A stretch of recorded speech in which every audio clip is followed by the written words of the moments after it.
교회 청년들이 수련회를 갔습니다. 배를 타게 되어졌는데 배선장이 이 청년들이 교회 청년인 것을 알고 질문을 합니다. 예수님께서 무리를 걸으시면 걸으실 수 있을까요? 빠지실까요? 이렇게 질문했습니다. 배선장이. 대답이 뭐였겠습니까?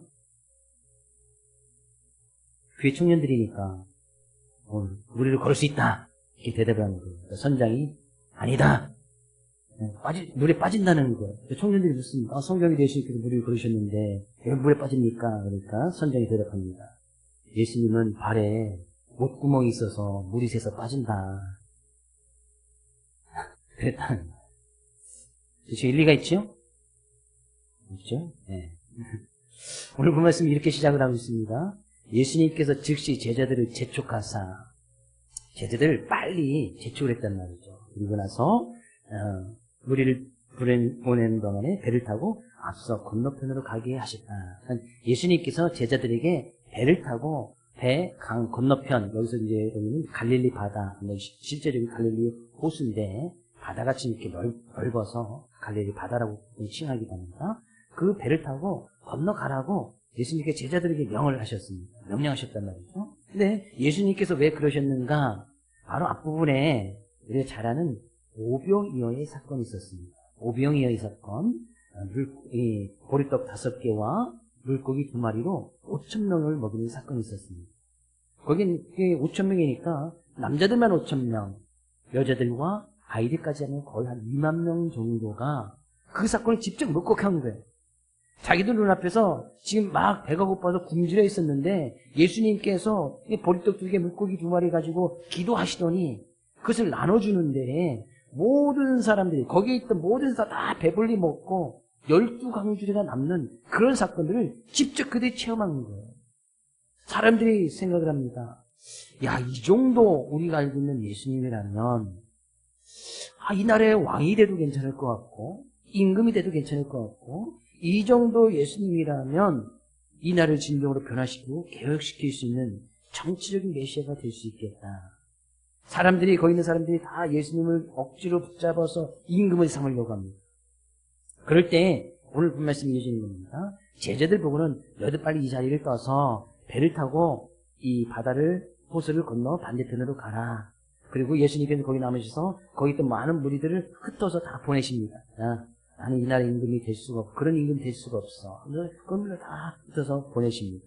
그리고 나서 예수님께서 뭐예요? 23절 무리를 보내신 후에 기도하러 따로 산에 올라가시더니 배를 태워서 제자들을 보내신 후에 예수님께서 따로 기도하러 가셨단 말이죠. 근데 제자들이 배를 타고 한참을 가다 보니까 이 호수가 우리 생각했던 그런 호수가 아니라 정말 바다같이 큰 호수입니다. 갈릴리 호수. 한참을 가야 갈 수 있는데 조금 가다 보니 갑자기 바람이 불고 풍랑이 불어서 이 제자들이 그 가운데서 큰 고난을 당합니다.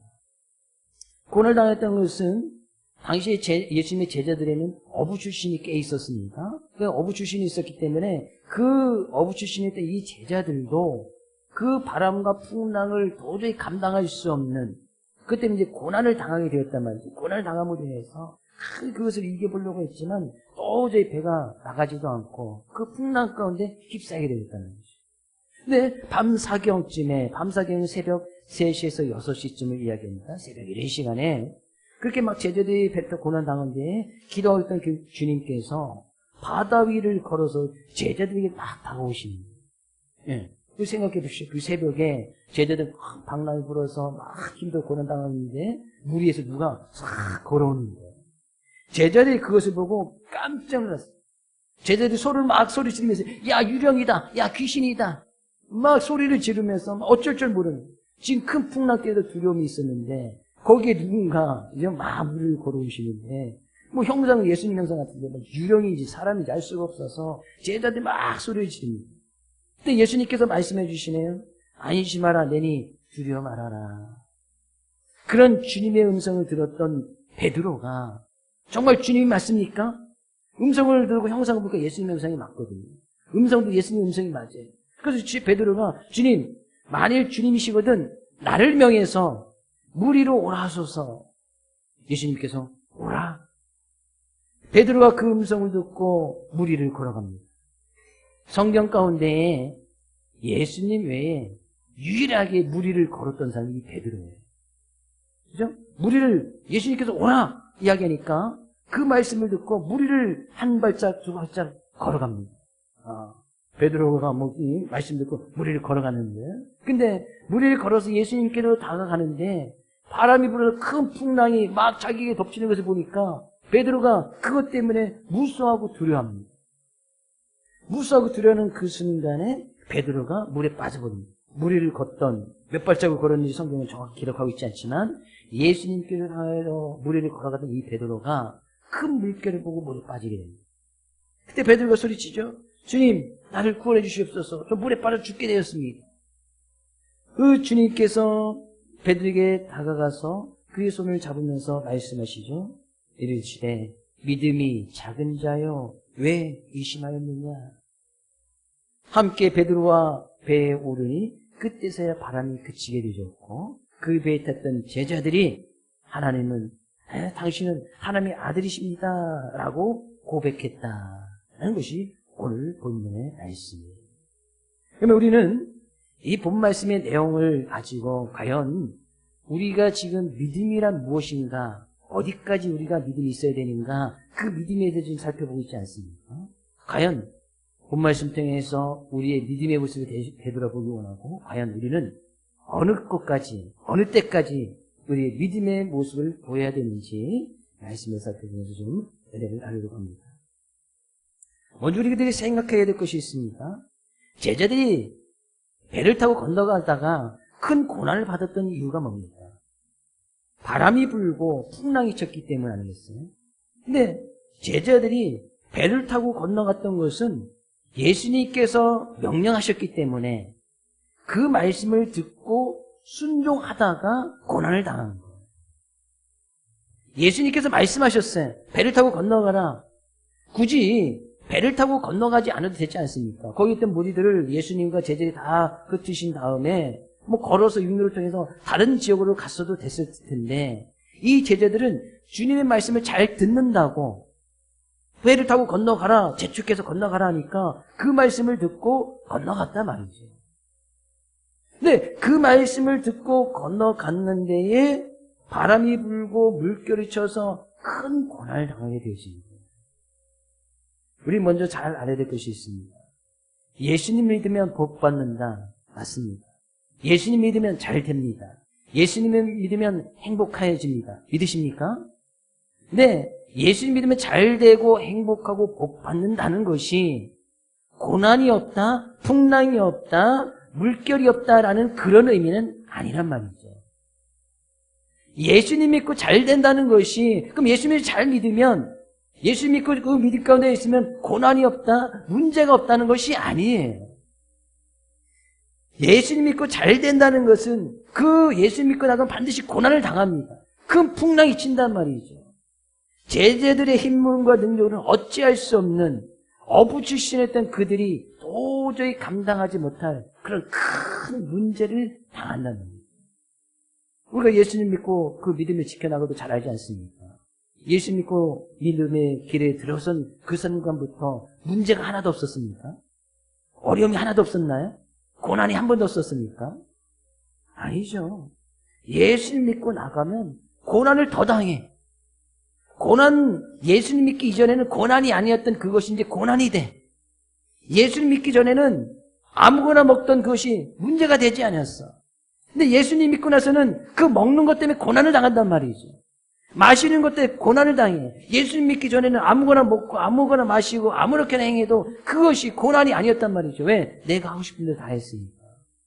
근데 예수님 믿고 나서는 내가 먹는 것도 마시는 것도 행하는 것도 말하는 것도 누구를 만나는 것도 그건 이제 고난이 되는 거예요. 왜? 마음 편히 내 마음대로 하지 못하니까. 그것이 이제 고난이 되지. 예수님을 믿는 것 때문에 고난이 된단 말이죠.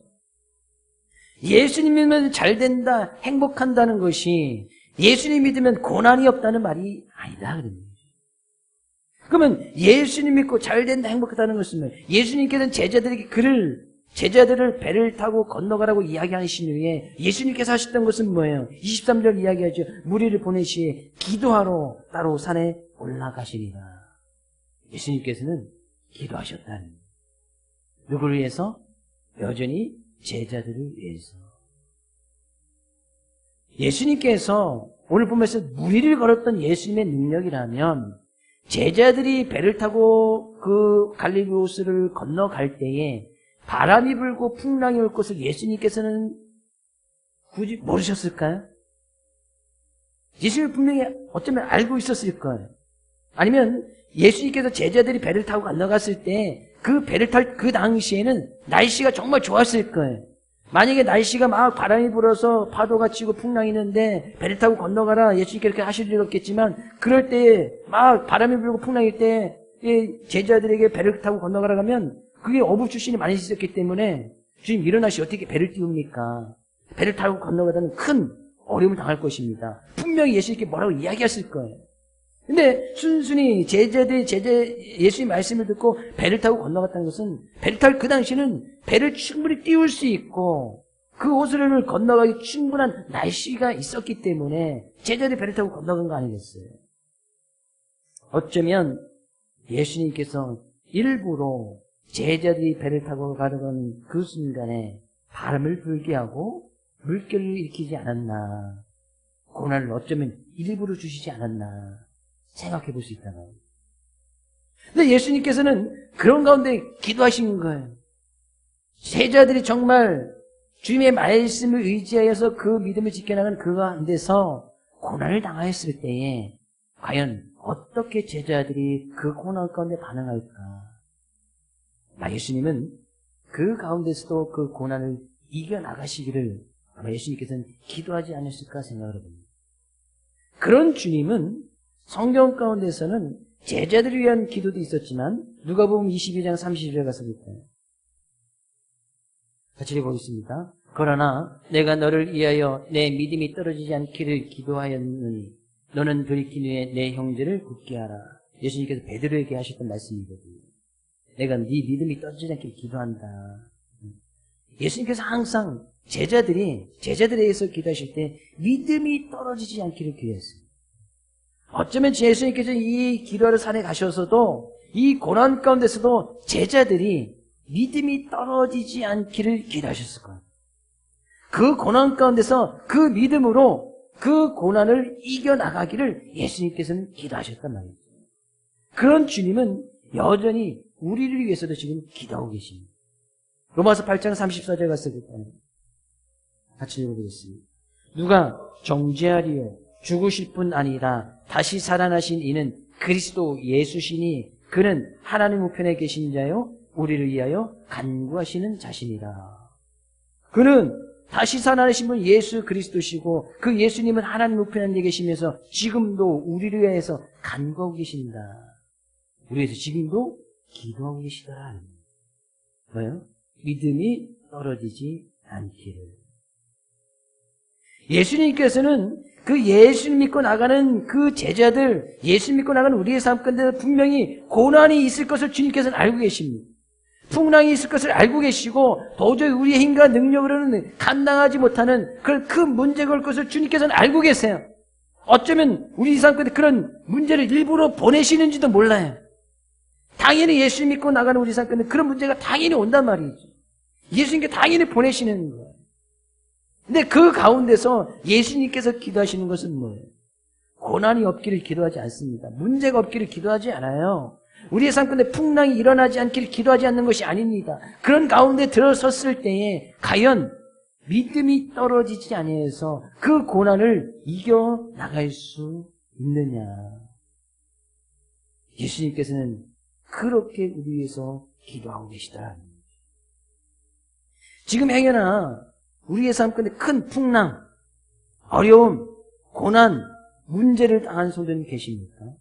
도저히 내 힘과 능력을 어찌 감당하지 못하는 그런 큰 물결을 당하는 분이 계십니까? 주님께서는 우리 위해서 기도하고 계시네요. 믿음이 떨어지지 않기를. 우리는 이렇게 주님께 기도할 수 있겠지요. 내가 주님 믿고 나가는데 왜 이런 어려움을 당하게 하십니까? 고난을 당하게 하십니까? 차라리 고난을 당하지 않게 하면 좋잖아요. 문제가 아예 없이 문제가 우리가 당하기 전에 문제를 아예 주시지 않으면 좋잖아요.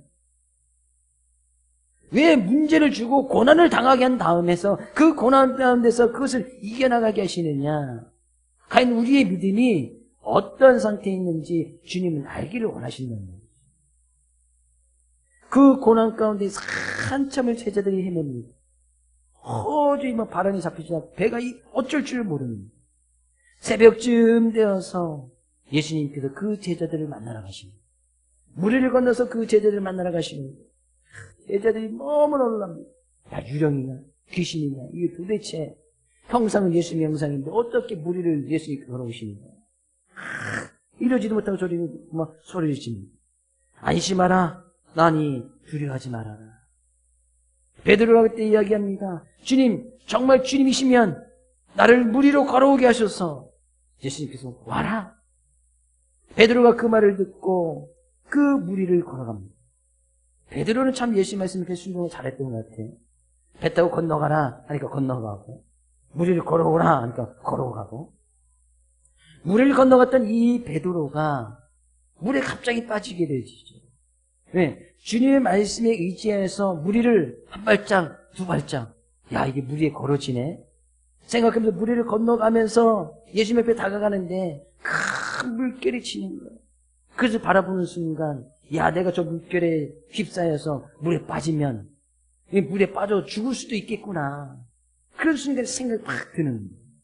그 순간 물에 팍 빠져버려요.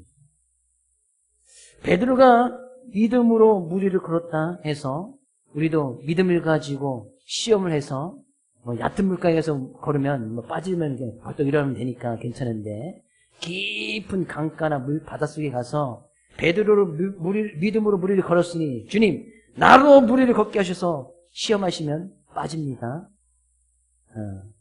근데 무리를 걸을 수 있는 과학적인 이론적인 방법은 있어요. 걸을 수 있는 방법 있습니다. 먼저 오른발을 물 위에 딱 얹어 놓으세요. 그리고 오른발이 빠지기 전에 왼발을 딱 얹어. 이것을 반복하면 걸을 수 있습니다. 이론적으로는 그래. 그렇게 빨리 순간적으로 이렇게 하면 걸을 수 있단 말이죠. 근데 우리는 이게 안 되잖아요. 빠지면 그냥 쭉 빠져버리니까 그냥 빠지는데 그렇다고 해서 또 나에게 믿음이 없나 이렇게 낙심할 필요는 없습니다. 물보다 무거우면 다 빠집니다. 사람이건 뭐건 다 빠져요. 근데 그 주님의 말씀에 의지해서 무리를 걸었던 이 베드로가 무리를 걷잖아요. 말씀에 의지해서. 말씀에 의해서 한 발짝 두 발짝 걷습니다. 근데 문제는 뭐예요? 그 다음이 있단 말이에요. 큰 물결이 치는 것을 보고 무서워 두려워하는 무섭고 두려워하면서 물에 팍 빠져버립니다. 물에 빠져 죽어갑니다. 그때 소리를 지르며 주님 나를 구원해 주십시오. 나 살려주십시오. 물에 빠져 죽게 됐습니다. 이 어부치선 이 베드로도 수영을 통해서 이 빠져날 그런 풍랑이 아닌 거예요. 그때 예수님께서 손을 내밀으면서 베드로를 붙잡으면서 하시는 것이 말씀이에요. 31절 믿음이 작은 자여 왜 의심하였느냐. 그러니까 베드로에게 믿음은 있었단 말이죠. 작은 믿음이 있었어. 어떤 믿음? 예수님께서 말씀하셔서 오라 하셔서 그 말씀 붙들고 나가면 내가 무리를 걸어서 예수님께 갈 수 있다는 그런 작은 믿음이 있었어. 우리가 믿음을 붙들고 나가면 우리의 삶 가운데 우리가 예기치 못한 우리가 생각하지 못한 그런 일들이 분명히 일어난단 말이죠. 그런 은혜를 체험하고 나간단 말이죠. 그런데 은혜를 체험하고 나가는 그 순간에 정말 내가 이 믿음을 지켜서 끝까지 지켜나가면 좋지만 그 믿음을 지켜나가면 다 보면 정말 내가 이 믿음을 지키다가는 죽을 것 같은 모든 것을 잃어버릴 것 같은 그런 위기가 반드시 온단 말이지. 베드로가 왜 의심이 들었어요? 내가 한 발짝 두 발짝 걸어가는데 큰 풍랑 때문에 이것을 그대로 자기가 이기고 나가다가는 물에 빠져 죽을 것 같은 거예요. 과연 내 이 믿음의 모습을 가지고 계속해서 이 무리를 걸어서 예수님께로 다가갈 수 있는가? 그런 의심이 드는 거예요. 믿음을 지켜나가다 보면 이런 의심될 때가 생긴단 말이죠. 내가 이 믿음을 지켜나가는 빠져 죽고 내가 이 믿음을 계속 지키면 굶어 죽게 생겼는데 내가 이 믿음을 계속 지키다가는 물에 빠져 죽을 것 같은데 내가 이 믿음을 지켜나가다는 모든 것을 잃어버릴 것 같은데 그런 상황이나 위기가 반드시 온단 말이에요.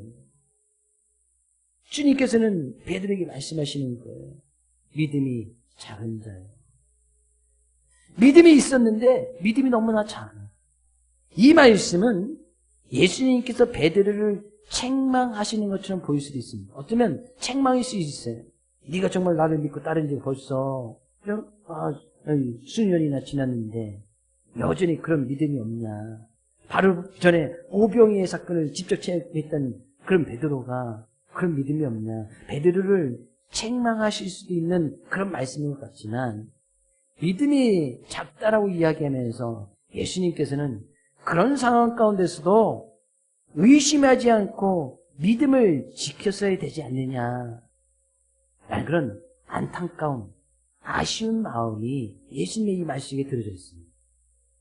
그러면서 그 믿음이 있었더라면 빠져서 죽을 것 같은 그런 위기를 이겨나갈 수 있었을 텐데 그 믿음 안에 그런 능력이 있는데 믿음 안에 그런 힘이 있는데 그 믿음을 사용하지 못하는 이 베드로에 대한 안타까움도 담겨져 있다는 거예요.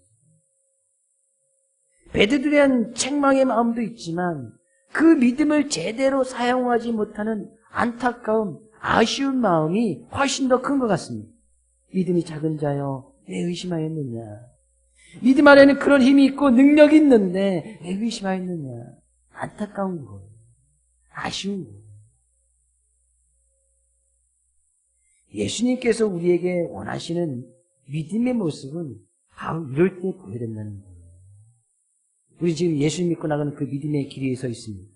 근데 그 믿음의 길에 가다가 보면 고난도 오고 어려움도 있죠. 때로는 그런 은혜도 체험해서 고난도 이겨나가기도 하고 또 어려움도 이겨나가기도 하고 그런 은혜를 체험하고 나갑니다. 근데 결정적으로 믿음의 모습을 보여야 될 때는 그 믿음의 모습을 지켜나가다가 우리 뭐 그런 자그마한 믿음, 겨자씨 같은 그런 자그마한 믿음을 지켜나가다가 정말 어느 순간에는 나의 모든 것을 포기하고 나의 모든 것을 버려버리고 정말 내가 이 믿음을 지키다가는 죽을 수도 있겠구나. 모든 것을 버릴 수도 있겠구나 하는 그런 순간이 온단 말이죠. 그때 주님은 그 믿음을 사용하기를 원하십니다. 과연 그런 가운데서도 믿음을 지켜서 그 큰 풍랑이 바로 치는 그 무리를 믿음 하나로 걸을 수 있느냐. 모든 것을 포기할 수 있느냐. 모든 것을 주님 위해서 내어 맡길 수 있느냐. 정말 예수님 위해서 물에 빠져 죽을 수 있느냐. 그런 얘기죠. 그럴 때 주님께서는 그 믿음 안에는 그런 힘이 있고 능력이 있으니 그 믿음을 잘 사용하기를 원하신다.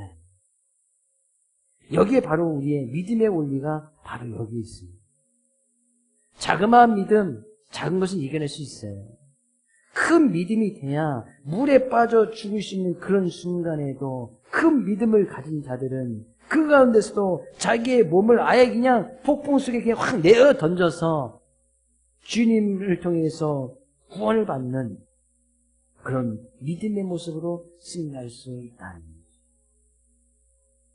배 위에 올랐던 예수님을 보고 그때 있던 제자들이 예수님 앞에 무릎 꿇고 절하면서 당신은 정말 하나님의 아들이로소이다.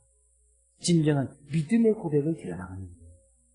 그때 정말 예수님께서 하나님의 아들, 전지전능하신 하나님의 아들인 것을 몸소 체험하면서 그런 믿음의 고백을 드러나가는 거예요. 주님께서는 제자들에게 우리들에게 그런 믿음의 고백이 있어지기를 원하시네요.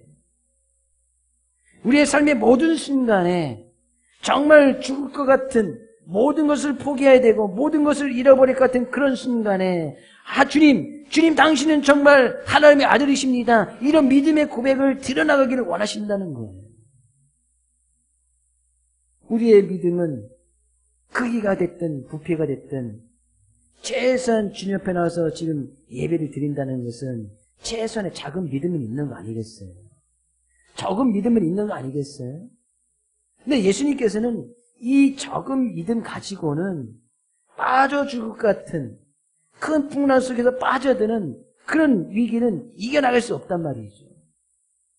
그런 순간에 우리가 가지고 있는 이 작은 믿음이 큰 믿음이 되기 위해서는 아예 그 풍랑 속에서 그 풍랑을 지배하고 다스리시는 그런 주님 앞에 온전히가 던져질 때에 그때 이 자그마한 믿음이 큰 믿음이 된단 말이에요.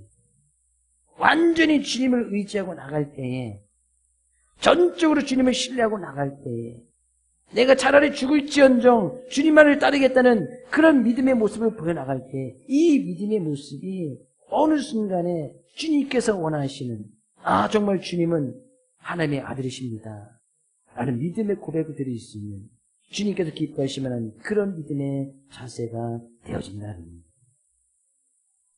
저는 이번 한 주간 우리 성도들 가운데 많은 고난, 풍랑, 어려움 당하시기를 원합니다. 근데 그 가운데서 당하더라도 당하는 건 문제가 되지 않지요. 어느 순간인데 당할 수 있으니까. 우리의 믿음의 모습을 가지고 그것을 이겨나갈 수 있기를 주의 이름으로 축복을 드립니다. 이겨나가되 큰 믿음으로 풍랑 속에 완전히 빠져서, 예수님께 완전히 빠져서 그 폭풍 속에서도 우리의 삶 가운데 큰 힘을 주시고 능력을 주시는 그런 주님의 은혜를 받아 누릴 수 있기를 주의 이름으로 축복을 드립니다.